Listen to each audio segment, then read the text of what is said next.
Europe में राष्ट्रवाद, part second करना है। क्रांतिकारी 1815 के बाद के वर्षों में दमन के भय से अनेक उदारवादी राष्ट्रवादियों को भूमिगत कर दिया गया। भूमिगत मतलब अंडरग्राउंड कर दिया। वो जो उदारवादी लोग थे, उन्हें क्या हुआ, उन्हें नजरबंद कर दिया गया एक तरह से। बहुत सारे यूरोपीय राज्यों में क्रांतिकारियों का प्रशिक्षण देने और विचार का प्रसार करने के लिए गुप्त संगठन उभर आए। जैसे मतलब क्रांतिकारी दल उपजाओ। क्रांतिकारी क्रांतिकारी दलों का क्या था कि वो हिंसा में विश्वास करते थे कि किसी तरह मार भगा के उनको किसी तरह किया जाए, मारा जाए, भगाया जाए। ऐसे ऐसे लोगों को शासन में दिया। हमारे यहाँ भी बहुत सारे क्रांतिकारी हुए और बहुत सारे क्रांतिकारी संगठन हुए। उस समय क्रांतिकारी होने का मतलब उन राजतंत्री व्यवस्थाओं का विरोध करने से था जो वियना कांग्रेस के बाद स्थापित की गई थी। साथ ही स्वतंत्रता और मुक्ति के लिए प्रतिबद्ध होना और संघर्ष करना क्रांतिकारी होने के लिए जरूरी था। ज्यादातर क्रांतिकारी राष्ट्र राज्यों की स्थापना आजादी के संघर्ष के लिए अनिवार्य हिस्सा मानते थे। ऐसा ही वह व्यक्ति इटली क्रांतिकारी जूसेफ मेज़नी। अब इसको पूछा जाएगा कि जूसेफ मेज़नी था कौन? तो यह एक इटली का क्रांतिकारी था।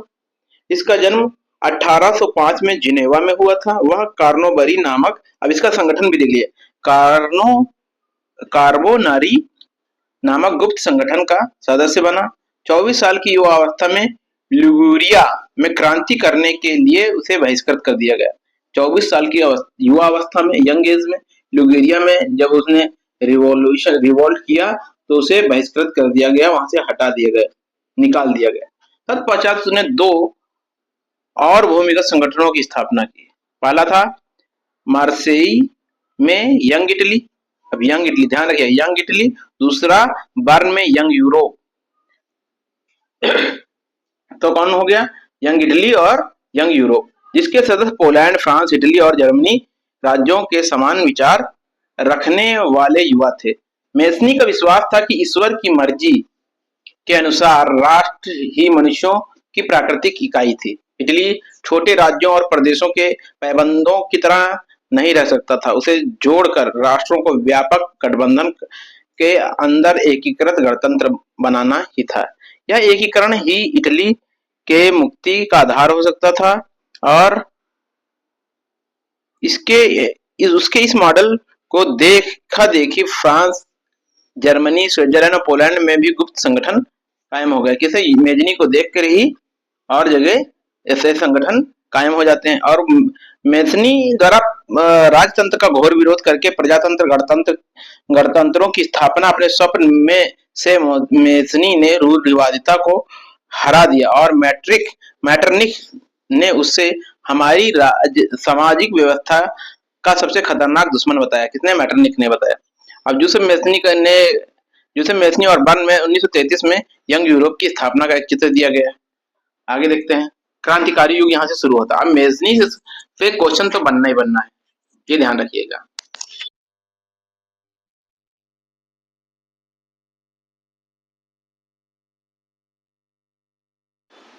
क्रांतिकारी क्रांतियों का युग जो होता है यूरोप में 1830 से लेकर 1848 तक रहता है। जैसे जैसे रूढ़िवादी व्यवस्थाओं ने अपनी ताकतों को और मजबूत बनाने की कोशिश की। रूढ़िवादी व्यवस्थाएं क्या थी? जो राजशाही थी, जो अपनी शासन सत्ता अपने हाथों में समेटना चाहती थी, वो अपने ही द्वारा शासन चलाना चाहती थी, मानी कि तानाशाही थी। तो यूरोप के अनेक क्षेत्रों में उदारवाद और राष्ट्रवाद की क्रांति से जोड़कर देखा जाने लगा। इटली और जर्मनी के राज्य, ओटोमन साम्राज्य के सूबे, आयरलैंड और पोलैंड ऐसे ही कुछ कुछ क्षेत्र थे। इन क्रांतियों का नेतृत्व उदारवादी राष्ट्रवादियों ने किया, जो शिक्षित मध्यम वर्गीय विशिष्ट लोग थे। और इन्होंने क्या किया? जो शिक्षित शिक्षित मध्यम वर्गीय विशिष्ट लोग थे, इन्होंने क्या किया? उदारवाद क्रांतियों का नेतृत्व किया। और इसमें कौन थे? प्रोफेसर थे, स्कूली अध्यापक थे, क्लर्क थे, वाणिज्य व्यापार में लगे मध्य वर्गों के लोग भी शामिल थे। प्रथम विद्रोह फ्रांस में 1830 में हुआ। बुर्बो राजा, जिन्होंने 1815 के बाद रूढ़िवादी प्रतिक्रिया के दौरान सत्ता में बहाल किया गया था, उन्हें अब उदारवादी क्रांतियों ने उखाड़ फेंका। मतलब उनके शासन व्यवस्था को इन उदारवादियों ने उखाड़ फेंका। उनकी जगह पर संवैधानिक राजतंत्र की स्थापना की गई। मतलब राजशाही सत्ता खत्म करके अब क्या हुआ कि संवैधानिक राजतंत्र स्थापित किया गया, मतलब राजा रहेगा लेकिन वो संविधान के हिसाब से कार्य करेगा, ना कि अपनी मनमर्जी से, जिसकी अध्यक्ष लुई फिलिप था। मैटरनिक ने एक बार यह टिप्पणी की कि जब फ्रांस सीखता है तो बाकी यूरोप में सर्दी जुकाम हो जाता है ना। तो ये टिप्पणी किसकी है? मैटरनिक की है। जुलाई क्रांति से बेल्सस में भी विद्रोह भड़क गया, जिसके फलस्वरूप United Kingdom of the Netherlands से अलग हो गया।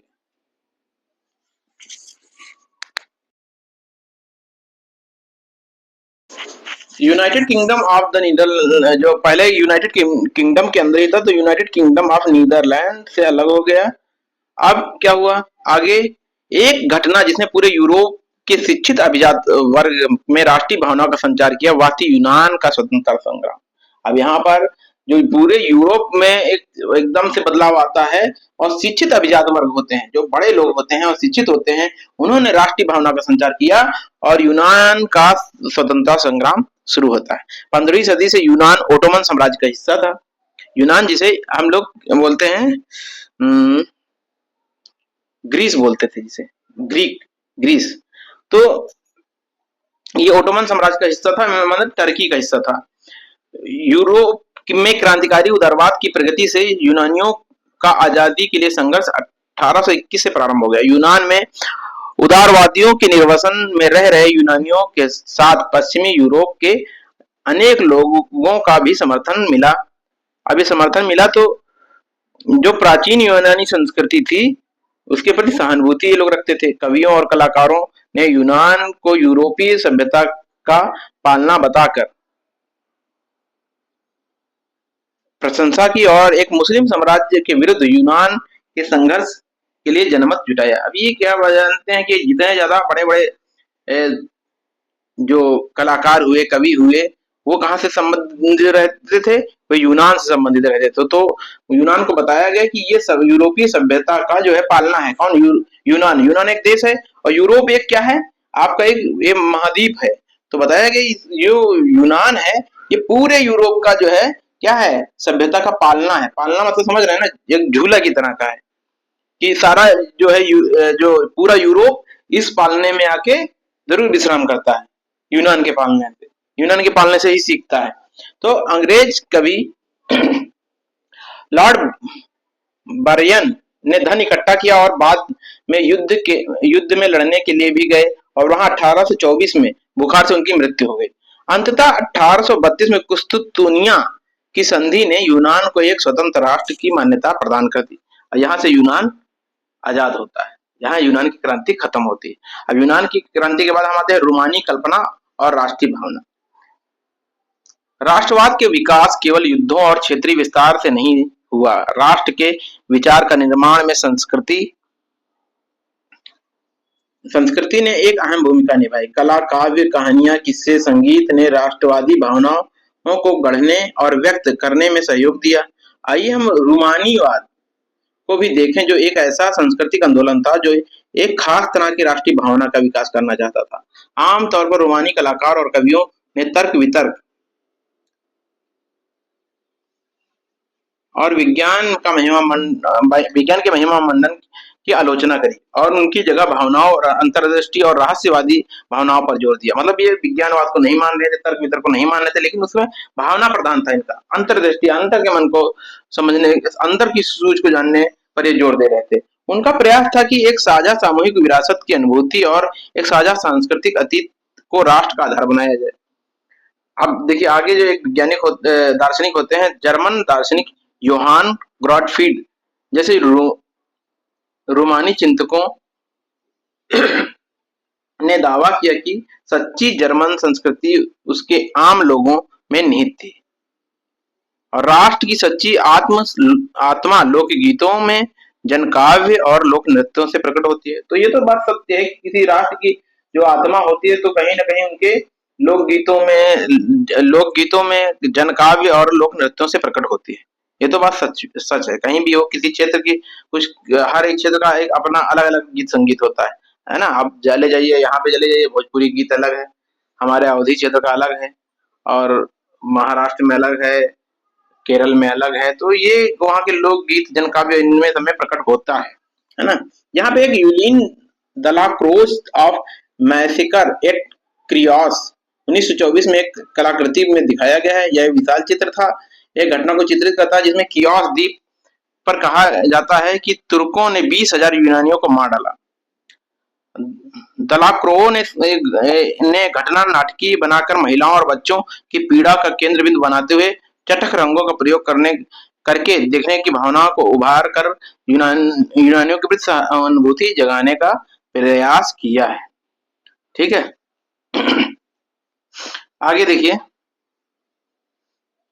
इसलिए लोक संस्कृति के इन स्वरूपों को एकत्र अंकित करना राष्ट्र के निर्माण की परियोजना के लिए आवश्यक है। स्थानीय बोलियों पर बल और स्थानीय लोक साहित्य को एकत्र करने का उद्देश्य केवल प्राचीन राष्ट्रीय भावना को वापस लाना ही नहीं था। मतलब ये वो चाहते थे कौन, रोमानी लोग, कि ऐसे मतलब क्या हुआ, स्थानीय भाषा हो, स्थानीय साहित्य हो, है ना, स्थानीय बोलियां हो, तो इसका केवल एक ही उद्देश्य नहीं था कि प्राचीन राष्ट्रीय भावना वापस लाए, बल्कि इसके साथ साथ में क्या था, आधुनिक राष्ट्रीय संदेश को ज्यादा लोगों तक पहुंचाया जाए, जिसमें से अधिकांश निरक्षर थे, बहुत सारे लोग निरक्षर भी थे।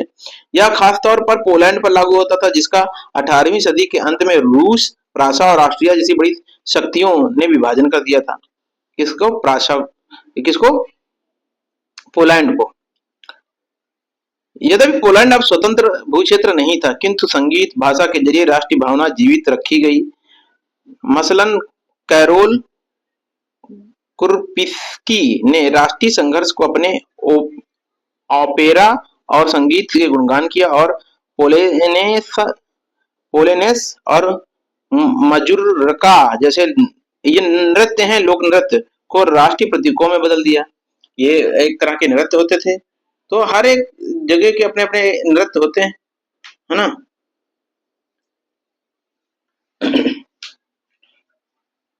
भाषा भी राष्ट्रीय भावनाओं के विकास में महत्वपूर्ण भूमिका निभाई। रूसी कब्जे के बाद पोलिश भाषा को स्कूलों से बलपूर्वक हटा दिया गया। देखिए, आपके एक चैप्टर आता है जो 10th में है, तो उसमें जो है जर्मनी अटैक कर देता है, किस पे? फ्रांस पे शायद, तो उस पर जबरदस्ती भाषा थोपी जाती है। वो एक जो टीचर थे, है ना।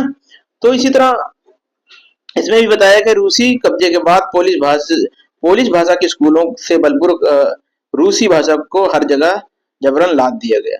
1831 में रूस के विरुद्ध एक सशस्त्र विद्रोह हुआ, जिसे आखिरकार कुचल दिया गया। मतलब विद्रोह हुआ, लोग आजाद होना चाहे रूस से, लेकिन क्या हुआ, वो कुचल दिया गया। इसके अनेक सदस्यों ने राष्ट्रवादी विरोध के लिए भाषा को एक हथियार बनाया। चर्च के आयोजन और संपूर्ण धार्मिक शिक्षा में पोलिश का इस्तेमाल हुआ। इसका नतीजा यह हुआ कि बड़ी संख्या में पादरी और बिशपों को जेल डाल दिया। अब ये जब लोग क्या करते, पोलिश भाषा का इस्तेमाल करने लगे, जब पोलिश भाषा का इस्तेमाल करने लगे तो बड़े बड़े लोगों द्वारा किया जाता था। मतलब जो पादरी होते थे, जैसे कोई धर्म गुरु है, तो धर्म गुरु से लोग ज्यादातर प्रभावित होते हैं। अगर जो वो चेंज करना चाहते हैं तो वैसा ही समाज होने लगता है ना। देखिए भारत में ही देखिए, धर्म गुरु जो है किस तरह से जो है, अब देखिए वो सकारात्मक या आडंबर की तरफ भी ले जा सकते हैं, और वो सच्ची श्रद्धा से भी ले जा सकते हैं। जैसे आपको बहुत सारे बाबा मिलेंगे यहाँ पर, जो एक अलग ही परिपाटी बना रहे हैं, एक अलग ही चीज बना रहे हैं, और कुछ ऐसे मिलेंगे जिनको आप देखेंगे, कहेंगे हाँ ये सच्चे संत हैं।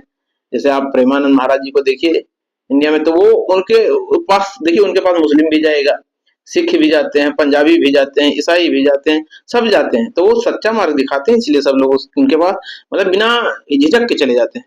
तो एक ऐसे भी हैं, और कुछ ऐसे हैं जो अपनी विचारधारा को आपका आपका ब्रेन वॉश कर देंगे, आपको अलग ही रास्ते पे ले चलेंगे।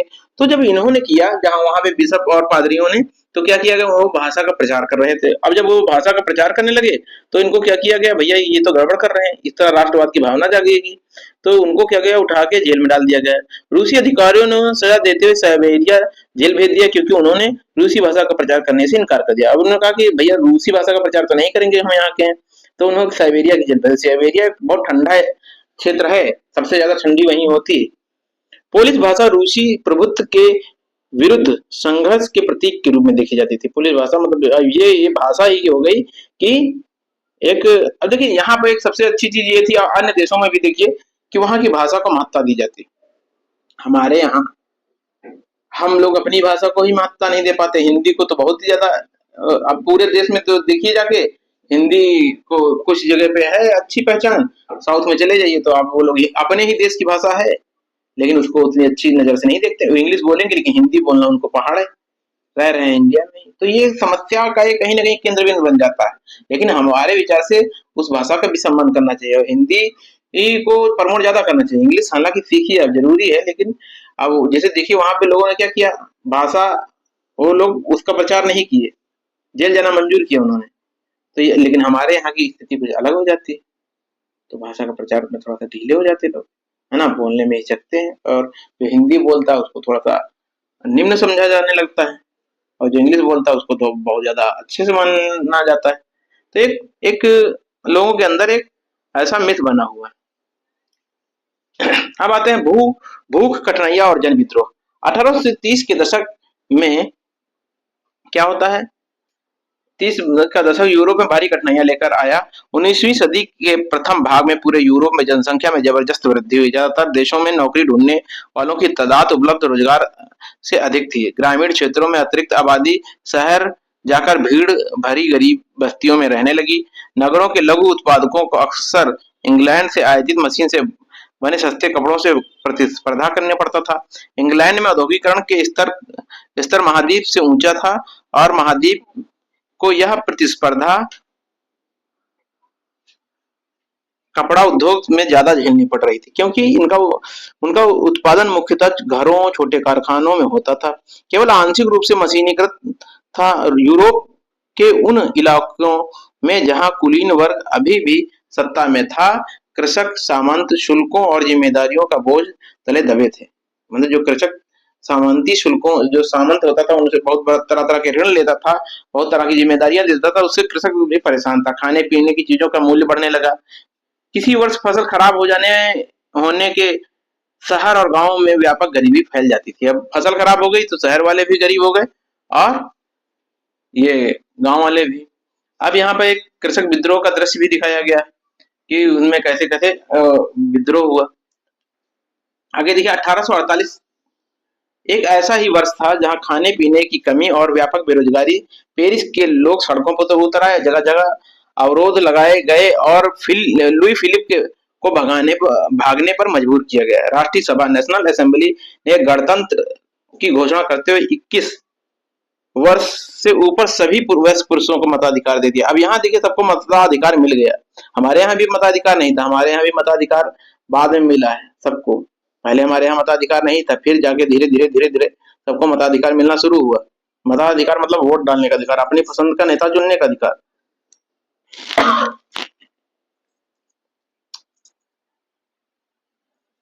काम के अधिकार की गारंटी दी गई। रोजगार उपलब्ध कराने के लिए राष्ट्रीय कारखाने स्थापित किए गए। इससे पहले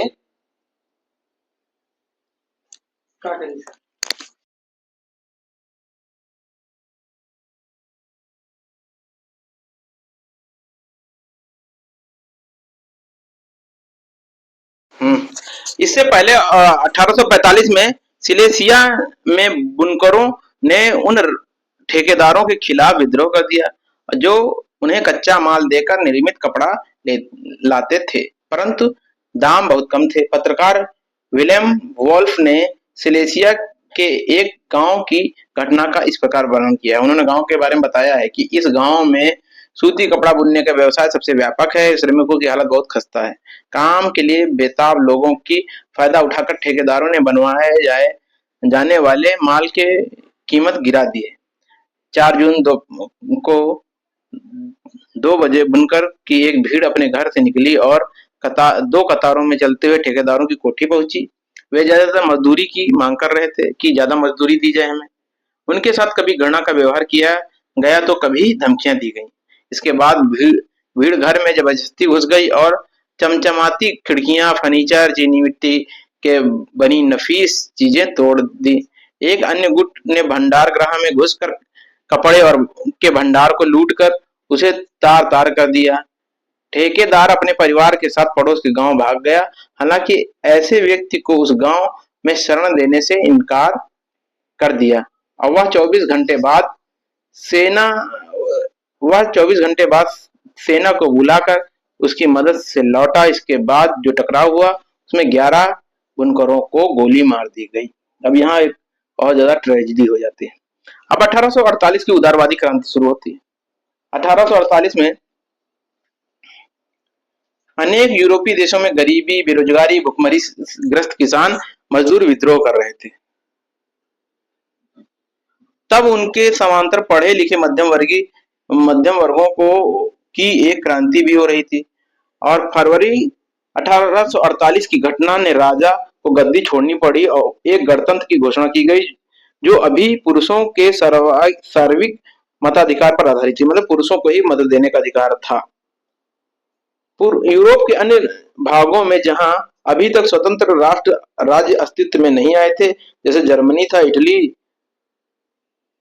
पोलैंड, ऑस्ट्रो हंगेरियन साम्राज्य, वहां के उदारवादी मध्यवर्गों के स्त्री पुरुष ने संविधान की मांग को राष्ट्रीय एकीकरण की मांग से जोड़ दिया। अब यहाँ पे जो मध्यम वर्ग के लोग थे, जो स्त्री पुरुष थे, इन्होंने क्या किया, संविधान की मांग करने लगी और कहा कि राष्ट्र के एकीकरण के लिए संविधान बहुत जरूरी है। मतलब राष्ट्र का एकीकरण से क्या तात्पर्य है कि पहले कोई कुछ क्षेत्र छितरा छितरा था, कहा जाता था जैसे कि आपका ये क्षेत्र है, मान लीजिए, तो ये छितरा हुआ है, कोई वो अपना बता रहा है कि हमारा ये गांव, हमारा ये गांव, हमारा ये गांव, तो इसको जोड़ना है, एक कस्बे में परिवर्तित या एक शहर में परिवर्तित करना, तो सबको मिला दिया गया। कहा नहीं, एक ही व्यक्ति शासन करेगा इस पे, उसकी संप्रभुता होगी और वो होगा वहां का जिलाधिकारी, और ये सब जो कस्बे हैं, नगर हैं, गांव हैं, ये सब जुड़ेंगे उससे और वहां उसका शासन चलेगा। तो ये क्या हुआ, उसका एकीकरण हो गया। इसी तरह वो टूटा हुआ था। इटली जो था, मेजनी ने क्या किया, सबसे महत्वपूर्ण कार्य वह किया कि इटली का एकीकरण किया। उस वक्त इटली बिखरा हुआ था और उसको मिलाया, उसने जोड़ा। जैसे हमारे यहाँ एकीकरण किसने किया था, सरदार वल्लभ भाई पटेल ने किया था। बहुत सारी विरासत थी जो भारत में नहीं मिलना चाहती थी, बहुत सारी थी जिन्होंने विलय पर हस्ताक्षर कराए। जो सिक्किम था वो बहुत बाद में विलय हुआ, सिक्किम पहले अलग था, बस ये कहा गया था कि तुमको संरक्षण दिया गया है। हैदराबाद जो बीचों बीच में था, कहता नहीं हम पाकिस्तान में मिलना चाहेंगे, तो उसको सैनिक कार्रवाई द्वारा उनको अलग किया। गोवा अलग था, गोवा नहीं स्वतंत्र, वहां पे जो वो पुर्तगाली रहते थे तो उनको भी भगाया गया। तो इस तरह भारत को एकीकरण पटेल जी ने कराया। तो अब ये क्या है, यहाँ पे यूरोप में 18 फरवरी को ये घटना घटित होती है। अब उन्होंने बढ़ते जन असंतोष का फायदा उठाया और एक राष्ट्र राज्य के निर्माण की मांगों को आगे बढ़ाया। यह राष्ट्र राज्य संविधान और प्रेस की स्वतंत्रता, संगठन बनाने की आजादी जैसे संसदीय सिद्धांतों पर आधारित थी। क्योंकि यह एक संविधान होना चाहिए, प्रेस स्वतंत्र होनी चाहिए। क्या हम आपको लगता है प्रेस स्वतंत्र होनी चाहिए? प्रेस स्वतंत्र होने का मतलब क्या है, आपके ऊपर प्रश्न लगा सके, एक राजा के ऊपर प्रश्न चिन्ह लगा सके कि आप ऐसे शासन कैसे कर सकते हैं, आप ऐसे कैसे कर सकते हैं। तो प्रेस का काम ही क्या होता है, प्रश्न पूछना कि आप ये गलत कर रहे हैं, आप उसको सही करना होता है। लेकिन हालांकि अब जानते हैं कि प्रेस पे ही जो नेता होते हैं, जो राजा होते हैं, वो प्रेस पे ही कब्जा करते हैं पहले कि नहीं, आप उनको रेगुलेट करने देते, आप हमारे हिसाब से कार्य करेंगे, है ना। अब फिर क्या, संगठन बनाने की आजादी जैसे संसदीय सिद्धांतों पर आधारित थी। अब जर्मन इलाकों में बड़ी संख्या में राजनीतिक दलों ने फ्रैंकफर्ट शहर में मिलकर एक सर्व जर्मन नेशनल असेंबली के पक्ष में मतदान का फैसला लिया और 18 मई 1848 को 831 नवनिर्वाचित प्रतिनिधियों ने एक सजे धजे जुलूस में जाकर फ्रैंकफर्ट संसद में अपना स्थान ग्रहण किया। वह संसद सेंट पॉल चर्च में आयोजित हुई। उन्होंने एक जर्मन राष्ट्र के लिए एक संविधान का प्रारूप तैयार किया।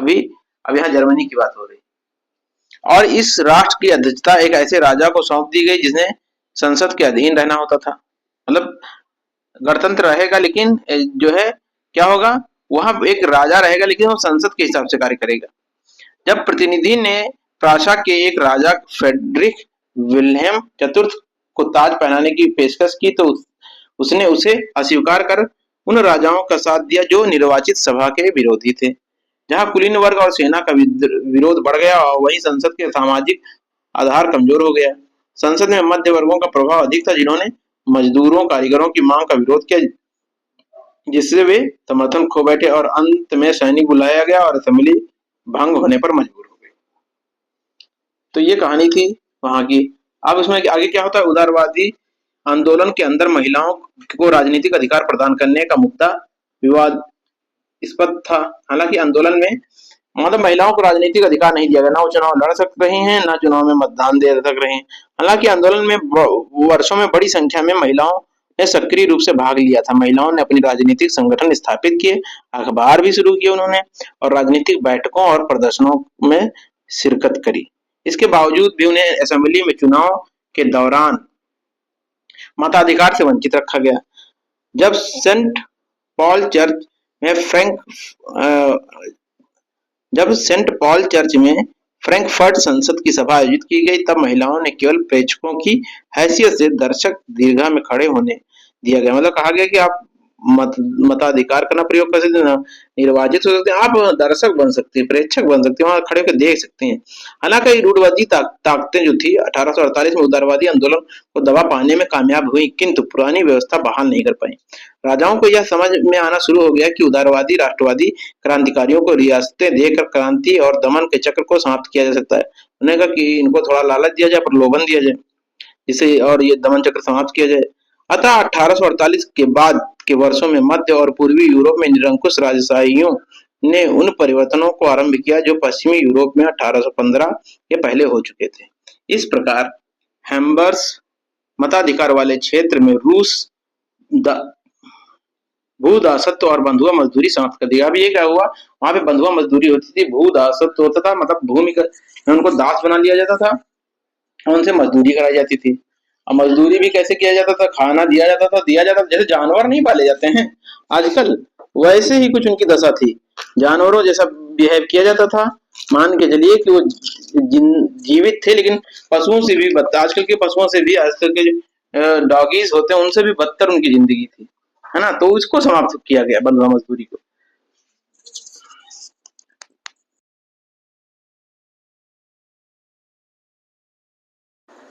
हैम्बर्ट शासकों ने हंगरी के लोगों को ज्यादा स्वायत्तता प्रदान की, हालांकि इससे निरंकुश मैग्यारों के प्रभुत्व का रास्ता साफ हो गया। अब देखिए, यहाँ पे हम थोड़ी सी और चर्चा कर लेते हैं। क्या ये एक सेंट पॉल ये चर्च का दृश्य दिया गया है, जिसमें सेंट पॉल चर्च का फ्रैंकफर्ट संसद का चित्र था, जिसमें ऊपर महिलाओं को बैठा हुआ दिखाया गया, और क्योंकि वो दर्शक ही रह गई। आगे देखिए, हमारा एक डिस्कशन है जो कि है स्वतंत्रता और समानता का महिलाओं के लिए क्या अर्थ था। स्वतंत्रता और समानता के लिए महिलाओं का क्या अर्थ था उस वक्त, उस समय। तो देखिए,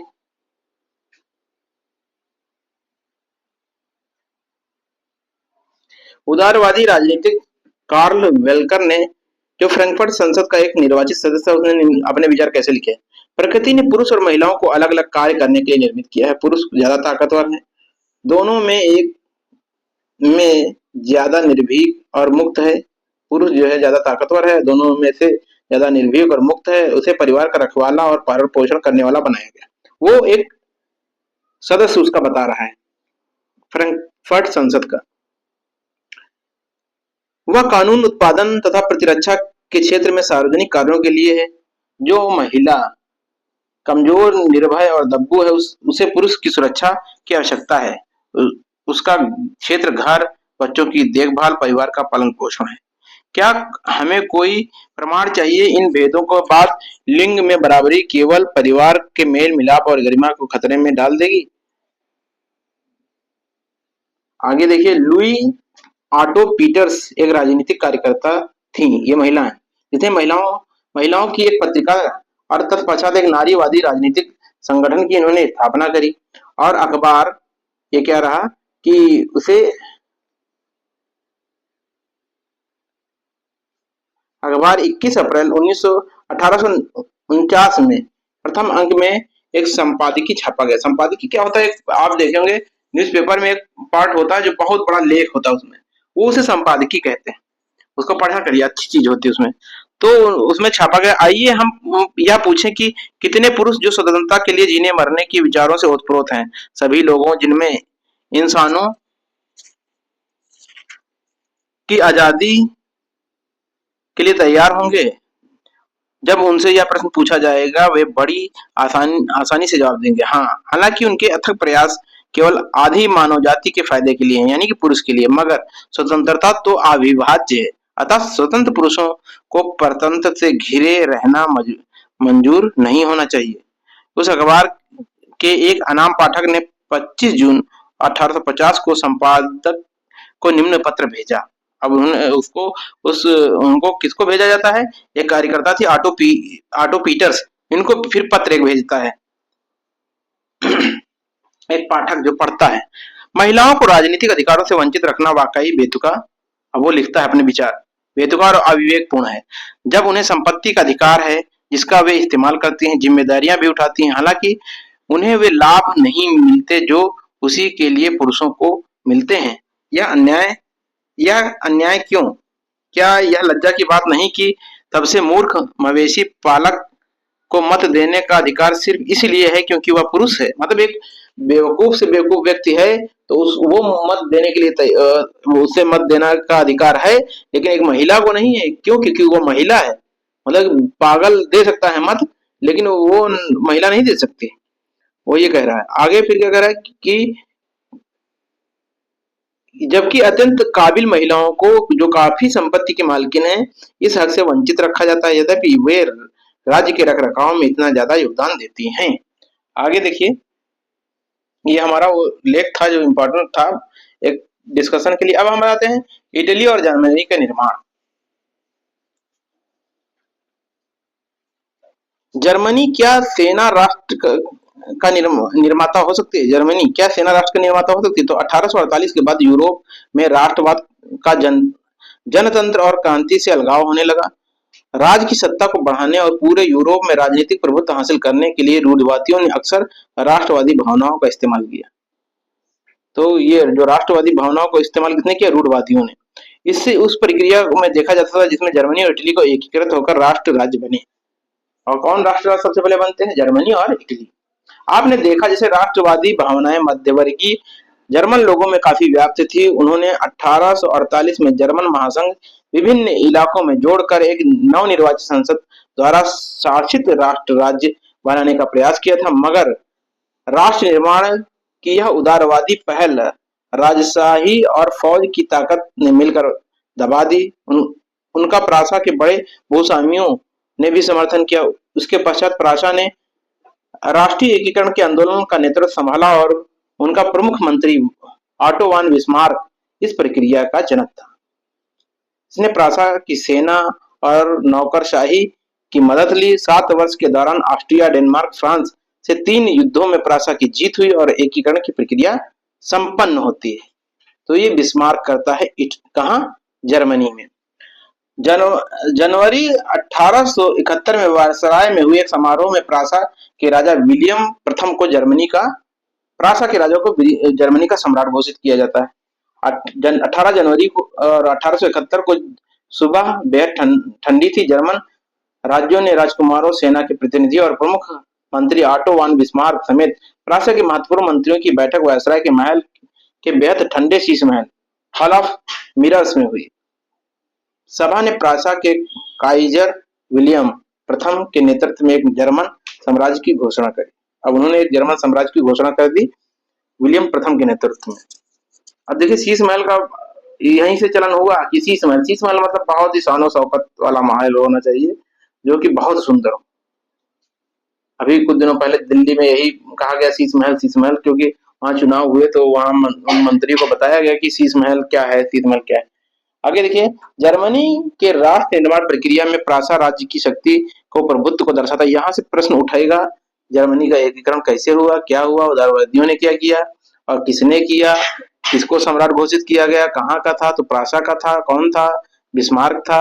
किसको सम्राट घोषित किया जाता? प्रासा के जो राजा होते हैं काइजर विलियम, इसमें कैसर विलियम भी कहीं कहीं मिलेगा आपको, काइजर विलियम प्रथम इन्हें सम्राट घोषित किया जाता है। जर्मनी के राष्ट्र निर्माण की प्रक्रिया ने प्रासा राज्य की शक्ति को, प्रभुत्व को दर्शाता था।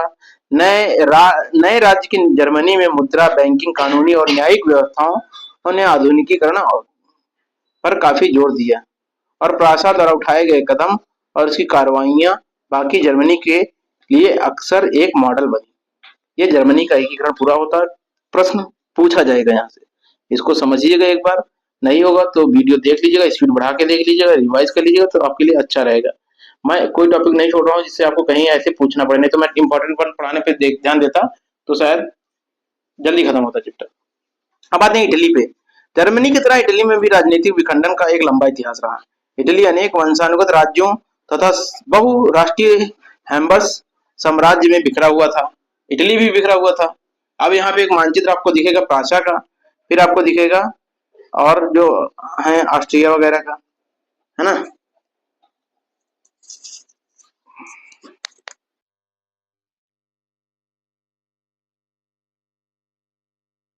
मध्य में इटली 7 राज्यों में बटा हुआ था। इनमें केवल एक सार्डियन पीडमॉन्ट एक इतालवी राजघराने के शासक था और उसमें ऑस्ट्रियाई हैब्सबर्गों के अधीन था। मध्य इलाकों पर पोप का शासन था और दक्षिण में स्पेन के बुर्गो राजाओं के अधीन थे। इतालवी भाषा इतालवी भाषा ने भी साझा रूप से हासिल नहीं किया था अभी तक। उसे विविध और स्थानीय रूपों रूप मौजूद थे। अब 1800 जो ये 1830 के दशक में यूसुफ मेजनी ने एक इतालवी गणराज्य के लिए एक सुविचारित मतलब प्लान कर किया। उन्होंने कार्यक्रम प्रस्तुत करने की कोशिश की। उसने अपने उद्देश्यों के प्रसार के लिए यंग इटली नामक एक गुप्त संगठन भी बनाया और 1831 से और 48 में क्रांतिकारी विद्रोहों की असफलता से युद्ध के जरिए इतालवी राज्यों को जोड़ने की जिम्मेदारी सार्डिया पिडमॉन्ट के शासक विक्टर एमानुएल द्वितीय पर आ गई। इस क्षेत्र के शासक अभिजात वर्ग की नजरों में एकीकृत इटली उनके लिए एक आर्थिक विकास और राजनीतिक प्रभुत्व की संभावनाएं उत्पन्न करता था। मंत्री प्रमुख कावूर, अब देखिए यहाँ पर कावूर था और कौन था, एमेनुएल द्वितीय। कावूर ने जिसने इटली के प्रदेशों को एकीकृत करने वाले आंदोलन का नेतृत्व किया। यहाँ कावूर ने किया था, जो है इटली मेजनी के बाद में कावूर करता है और इसका मतलब इटली के प्रदेशों को एकीकृत करने का नेतृत्व। और ना तो क्रांतिकारी था और ना ही एक जनतंत्र में विश्वास रखने वाला। इटली अभिजात वर्ग के तमाम अमीर और शिक्षित सदस्यों की तरह इतालवी भाषा से कहीं बेहतर फ्रेंच बोलता था। फ्रांस के सार्डिनिया पिडमॉन्ट की एक चतुर कूटनीतिक संधि थी, उसके पीछे काबूल का ही हाथ था। अभी इसका भी इसके बारे में पूछ लिया जाता है, माउंट काबूल के बारे में, ठीक है। काबूल एक कहा था जो सार्डिनिया पिडमॉन्ट में 1859 में ऑस्ट्रियाई बलों को हरा पाने में कामयाब हुआ। नियमित सैनिकों के अलावा यूसेफ गैरीबाल्डी, अब यहाँ गैरीबाल्डी भी आ जाता है, ने एक नेतृत्व भरी संख्या में सशस्त्र स्वयंसेवकों ने इस युद्ध में भाग लिया। तो इटली का एकीकरण ज्यादा इंपॉर्टेंट होता जा रहा है क्योंकि इसमें कई लोग हिस्सा ले रहे हैं। मेजनी आ गया और काबूल आ गया, गैरीबाल्डी आ गया, एमेनुएल द्वितीय आ गया। तो 1860 में वे दक्षिण इटली और दो सिसिलियों के राज्य में प्रवेश कर गए और स्पेनी शासकों को हटाने के लिए स्थानीय किसानों का समर्थन पाने में सफल रहे। 1861 में एनुअल द्वितीय ने एकीकृत इटली को राजा घोषित किया गया और अधिकांश निवासी, जिनमें निरक्षरता की का दर काफी ऊंची थी, अभी भी उदारवादी राष्ट्रवादी विचारधारा से अनजान थे। दक्षिण इटली में जिन आम किसानों ने गैरीबाल्डी का समर्थन किया था, उन्हें इटलिया के बारे में कभी सुना नहीं था और वे मानते थे कि ला टालिया विक्टर एनुअल की पत्नी थी।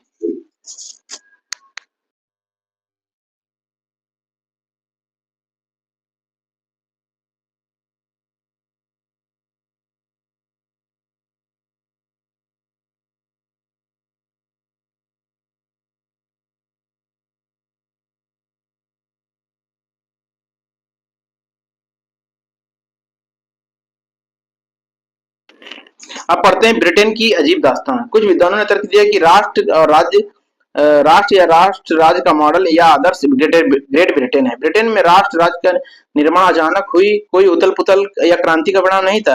यह एक लंबी चलने वाली प्रक्रिया थी। मतलब ब्रिटेन में भी बहुत लंबी समय से राष्ट्र राज्य निर्माण की प्रक्रिया चल रही थी। 18वीं सदी पहले ब्रिटानी राष्ट्र था ही नहीं। ब्रिटानी द्वीप समूह में रहने वाले लोगों, अंग्रेज, वेल्स, स्कॉट, आयरिश की मुख्य पहचान जाति थी। मतलब अलग अलग द्वीपों में बटे हुए थे। इन सभी जाति समूहों को अपनी संस्कृति और राजनीतिक परंपराएं थी।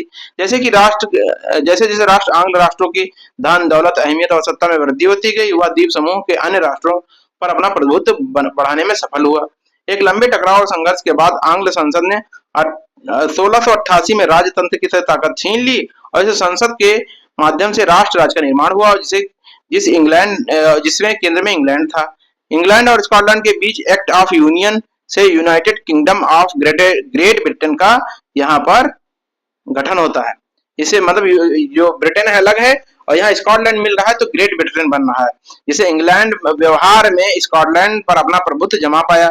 इसके बाद में ब्रिटानी संसद ने आंग्ल सदस्यों का दबदबा रहा और ब्रितानी पहचान का विकास का अर्थ यह हुआ कि स्कॉटलैंड की खास संस्कृति और राजनीतिक संस्थानों को योजनाबद्ध तरीके से दबाया गया। स्कॉटिश हाईलैंड्स के निवासी जिन कैथोलिक कुलों ने जब कभी अपनी आजादी को व्यक्त करने का प्रयास किया उन्हें जबरदस्त दमन का सामना करना पड़ता था।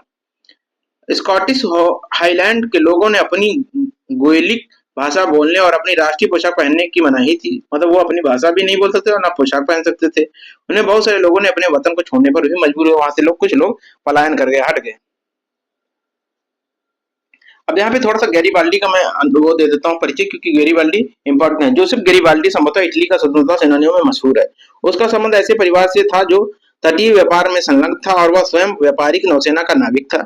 1833 में मुलाकात मेस्नी से हुई और यंग इटली आंदोलन से जुड़ गया। वो कौन? गैरीबाल्डी। 1834 में पिडमॉन्ट के गणतंत्री विद्रोह में उसने भाग लिया और यह विद्रोह कुचल दिया गया और गैरीबाल्डी ने दक्षिण अमेरिका भागना पड़ा और जहां वह 1848 तक एक निर्वासन में रहा। 1854 में विक्टर एमेनुअल द्वितीय का समर्थन किया जो इतालवी राज्यों को एकीकृत करने का प्रयास कर रहा था। एमेनुअल 1860 में गैरीबाल्डी ने दक्षिण इटली की तरफ एक्सपीडियंस ऑफ थाउजेंड हजार लोगों का अभियान का नेतृत्व किया। इस अभियान में नए स्वयंसेवक जुड़ते चले गए और उनकी संख्या लगभग 30,000 पहुंच गई। वे रेड शॉर्ट्स के नाम से लोकप्रिय हुए। यहाँ से पूछा जा सकता है कि रेड शॉर्ट्स क्या था। तो 1867 में गैरीबाल्डी के नेतृत्व में स्वयंसेवकों ने ये सेना पेपल राज्यों को से लड़ने रोम गई और जो इटली के एकीकरण का अंतिम बाधा थी। वहां एक फ्रांसीसी सैनिक टुकड़ी तैनात थी जो रेड शॉर्ट्स फ्रांसीसी और पेपल सैनिकों के सामने टिक नहीं पाए और 1870 में जब प्राचा के युद्ध के दौरान फ्रांस ने रोम से अपने सैनिक हटा लिए तब जाकर पेपल्स राज्य अंततः इटली में सम्मिलित हुए। आयरलैंड, अब देखिए यहाँ पर देखिए आयरलैंड का भी कुछ ऐसा हस्त होता है। कैथोलिक और प्रोटेस्टेंट धार्मिक गुटों में गहराई में बटा हुआ था। अंग्रेजों ने आयरलैंड और में प्रोटेस्टेंट धर्म को मानने वाले धार्मिक गुटों में गहराई में बटा हुआ था। अंग्रेज ने आयरलैंड में प्रोटेस्टेंट धर्म को मानने वालों की संख्या कैथोलिक देशों पर प्रभुत्व बढ़ने की सहायता की थी। ब्रितानी प्रभाव के विरुद्ध कैथोलिक विद्रोह को निर्ममता से यहाँ भी विद्रोह कुचला गया और वोल्फ टोन और उसके यूनाइटेड आयरिशमैन की अगुवाई में असफल विद्रोह के बाद 1801 में आयरलैंड ने बलपूर्वक यूनाइटेड किंगडम में शामिल कर लिया गया। यहाँ आयरलैंड को भी शामिल किया जाता है और एक नए ब्रिटानी राष्ट्र का निर्माण किया गया जहां पर हावी आंग्ल संस्कृति का प्रचार प्रसार किया गया। नए ब्रिटेन के प्रतीक चिन्हों ब्रितानी झंडा था, यूनियन जैक और राष्ट्रीय गान God save our noble king को खूब बढ़ावा दिया और पुराने राष्ट्र इस संघ में मताहत सहयोगी के रूप में शामिल हुए।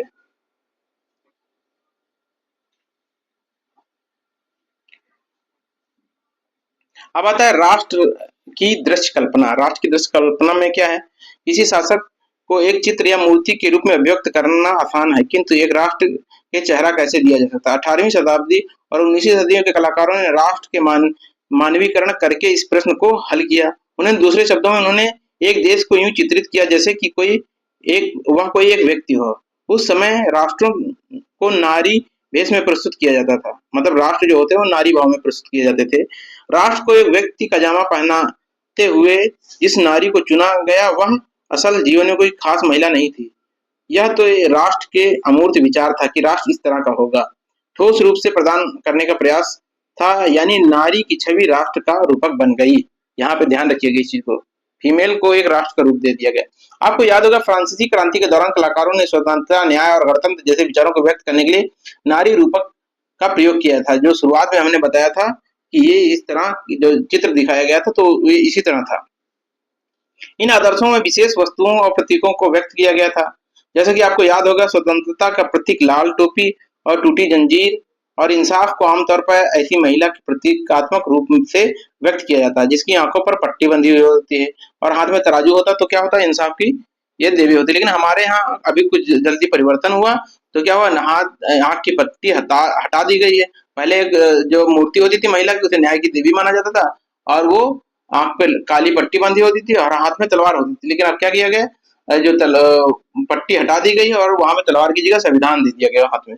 ऐसी प्रतिमा फिर से स्थापित हुई पुनः। तो इस प्रकार नारी रूपकों का आविष्कार कलाकारों ने 19वीं शताब्दी में किया। फ्रांस में उसे लोकप्रिय ईसाई नाम मरियन दिया गया, जिसे राष्ट्र जन राष्ट्र के विचार को रेखांकित किया। उन्होंने चिन्ह भी स्वतंत्रता और गणतंत्र से लाल टोपी, तिरंगा, कलगी। मरियन की प्रतिमाएं सार्वजनिक चौकों पर लगाई गई, क्यों? क्योंकि वो स्वतंत्रता की देवी मानी जा रही है ना। लगाई गई ताकि जनता को एकता की राष्ट्रीय प्रतीक की याद आती हो, लोग उसे तदात्म स्थापित कर सके। मरियन की छवि सिक्कों और डाक टिकटों पर अंकित की गई। इस तरह जर्मनिया जर्मन राष्ट्र का रूपक बन गई। चक्षु अभिव्यक्तियों ने जर्मनिया बलूत वृक्ष के पत्तों का मुकुट पहनती है, क्योंकि जर्मन बलूत बलूत जो है वीरता का प्रतीक माना जाता है। अब देखिए यहाँ कुछ प्रतीक हैं, उनमें बताया गया क्या है उनका महत्व। जैसे टूटी हुई बेड़ियां, आजादी मिलना। बाज छाप कवच, ये जर्मन साम्राज्य का प्रतीक था। बलूत पत्तियों का मुकुट, बहादुरी का। तलवार, मुकाबले की तैयारी। तलवार पर लिपटी जैतून की डालियां, शांति का चिन्ह। काला, लाल और सुनहरा तिरंगा, ये 1848 में उदारवादी राष्ट्रवादियों का झंडा, जिसमें जर्मन राज्यों ने ड्यूक्स से प्रतिबंधित घोषित कर दिया गया था। उगते सूर्य की किरणें, नए युग का सूत्रपात हुआ था। अब हमारा आता है लास्ट टॉपिक, राष्ट्रवाद और साम्राज्यवाद। 19वीं सदी के अंतिम चौथाई तक राष्ट्रवाद के आदर्शवादी, उदारवादी और जनतांत्रिक स्वभाव नहीं रहा, जो सदी के प्रथम भाग में था। अब राष्ट्रवाद सीमित लक्ष्यों तक संकीर्ण सिद्धांत बन गया। इस बीच के दौर में राष्ट्रवादी समूह एक दूसरे के प्रति अनुदार होते चले गए और लड़ने के लिए हमेशा तैयार रहते थे। साथ ही साथ प्रमुख यूरोपीय शक्तियों ने भी अपने साम्राज्यवादी उद्देश्यों की प्राप्ति के लिए अनेक अधीन लोगों को राष्ट्रवादी आकांक्षाओं का इस्तेमाल किया। मतलब क्या हुआ, राष्ट्रवादी आकांक्षाओं को जगाया उन्होंने और अन्य राज्यों को, अपने राज्य का प्रचार किया और अन्य राज्यों पे कब्जा कर करके साम्राज्यवादी नीति को अपना के 1871 के बाद यूरोप में गंभीर राष्ट्रवादी तनाव का स्रोत बाल्कन क्षेत्र था। बाल्कन क्षेत्र था जो विवाद का विषय बना। इस क्षेत्र में भौगोलिक और जातीय विभिन्नता थी। इसमें आधुनिक रोमानिया, बुल्गारिया, अल्बेनिया, यूनान, Macedonia, Croatia, Bosnia Herzegovina, Slovenia, Serbia और मॉन्टेनीग्रो शामिल थे। इतने देश यहाँ पे शामिल थे। इस क्षेत्र के निवासियों को आमतौर पर स्लाव कहकर पुकारा जाता था। बाल्कन क्षेत्र का सबसे बड़ा हिस्सा ऑटोमन साम्राज्य के नियंत्रण में था। ऑटोमन साम्राज्य इसको रेगुलेट करता था, इसको नियंत्रित करता था। बाल्कन क्षेत्र रोमानी राष्ट्रवाद के विचार को फैलाने और ऑटोमन साम्राज्य को विघटन की स्थिति में काफी विस्फोटक हो गई। 19वीं सदी में ऑटोमन साम्राज्य ने आधुनिकीकरण और आंतरिक सुधार के जरिए मजबूत बनना चाहा, किंतु इससे बहुत कम सफलता मिली। एक के बाद एक उसके अधीन यूरोपीय राष्ट्रीयताएं उसके चंगुल से निकलकर स्वतंत्रता की घोषणा करने लगी। मतलब वहां से ऑटोमन साम्राज्य से निकलने लगी और कहने लगी हम स्वतंत्र राष्ट्र हैं, स्वतंत्र राज्य हैं। और बाल्कन लोगों ने आजादी और राजनीतिक अधिकारों के अपने दावे को राष्ट्रीयता का आधार दिया। उन्होंने इतिहास का इस्तेमाल कर यह साबित करने के लिए किया कि वे कभी स्वतंत्र थे। उन्होंने बताया कि हमारे पहले पूर्वज जो थे, इस किसी राष्ट्र का हिस्सा, कोई और उन पर हावी नहीं था, किसी और का शासन प्रबंधन नहीं चलता, कोई और उनको रेगुलेट नहीं करता था, किसी और का शासन नहीं था। उन्होंने कि हमारा जो इतिहास था वो गौरवपूर्ण था। उन्होंने अपने इतिहास का हवाला दिया इसको लेकर।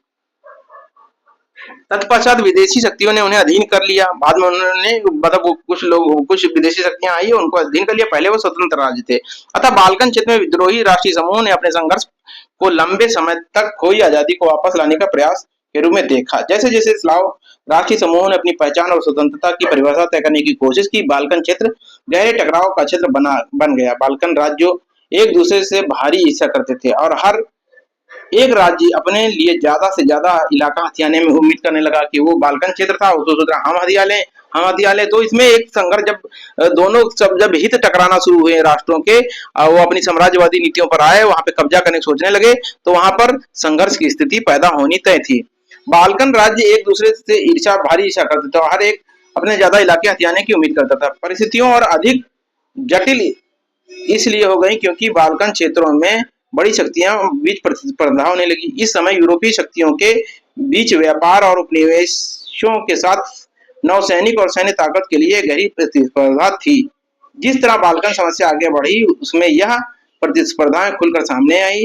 रूस, जर्मनी, इंग्लैंड, ऑस्ट्रो हंगरी की हर जगह हंगरी की हर ताकत बाल्कन पर अपने शक्तियों को पकड़कर कमजोर करके क्षेत्रों में अपने प्रभाव को बढ़ाना चाहती थी। इसलिए इलाके कई युद्ध हुए और अंततः इसी के कारण क्या होता है, प्रथम विश्व युद्ध भी होता है ना, एक कारण बनता है। अब साम्राज्यवाद से जुड़कर राष्ट्रवाद 1814 में यूरोप का महाविपदा की ओर ले गया। मतलब 14 में विश्व युद्ध होता है, महाविपदा।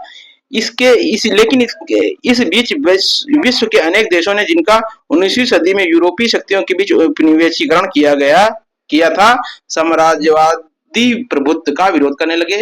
जो हर तरफ साम्राज्यवादी विरोधी आंदोलन विकसित हुए, उसका अर्थ में राष्ट्रवादी थे। वे सभी स्वतंत्र राष्ट्र का निर्माण करने के लिए संघर्ष कर रहे थे। वे सभी सामूहिक राष्ट्रीय भावना से प्रेरित थे और साम्राज्यवाद विरोध की प्रक्रिया में उभरे। राष्ट्रवाद के यूरोपीय विचार कहीं और नहीं दोहराए गए क्योंकि हर जगह लोगों ने अपनी तरह से एक विशिष्ट राष्ट्रवाद मतलब जो राष्ट्रवाद था वो लोगों के हिसाब से बदलता गया। मतलब उस क्षेत्र का राष्ट्रवाद अलग चीज कह रहा है, उस क्षेत्र का राष्ट्रवाद अलग चीज कह रहा है, तो जहां जहां था वो अपने हिसाब से वहां के लोगों के हिसाब से वो बदलता गया। मगर यह विचार समाज को राष्ट्र राज्यों को गठित किया जाना चाहिए और स्वाभाविक और सार्वभौम मान लिया गया। मतलब ये कहा गया कि कुछ भी हो, किसी तरह भी विकास हो, कैसा भी हो, लेकिन राष्ट्र राज्यों को गठित किया जाना चाहिए, राष्ट्र राज्य बनने चाहिए और स्वाभाविक और सार्वभौम सब जगह होने चाहिए और ये स्वाभाविक होना चाहिए। चैप्टर का एंड होता है। जैसे इसमें दो तीन ये टिप्पणियां है, जगह मेजनी पे है, काबुल पे है, यूनानी स्वतंत्रता संग्राम पे है, फ्रैंकफर्ट संसद पे है और संघर्षवादी महिलाओं की भूमिका भी है। देखिए इन पे टिप्पणी इन्हें किसी में से आनी ही आनी है, ध्यान रखिएगा। जैसे मैरियन और जर्मेनियन कौन थे, तो इस चैप्टर में बताया गया है। इसको देखिएगा, स्पीड बढ़ा के देख लीजिएगा, आपके लिए हेल्पफुल रहेगा। ये वीडियो एंड होता है, ठीक है। वीडियो को लाइक जरूर कर दिया कीजिए देखने के बाद। धन्यवाद। 1 घंटों नहीं भाई क्लास लेते।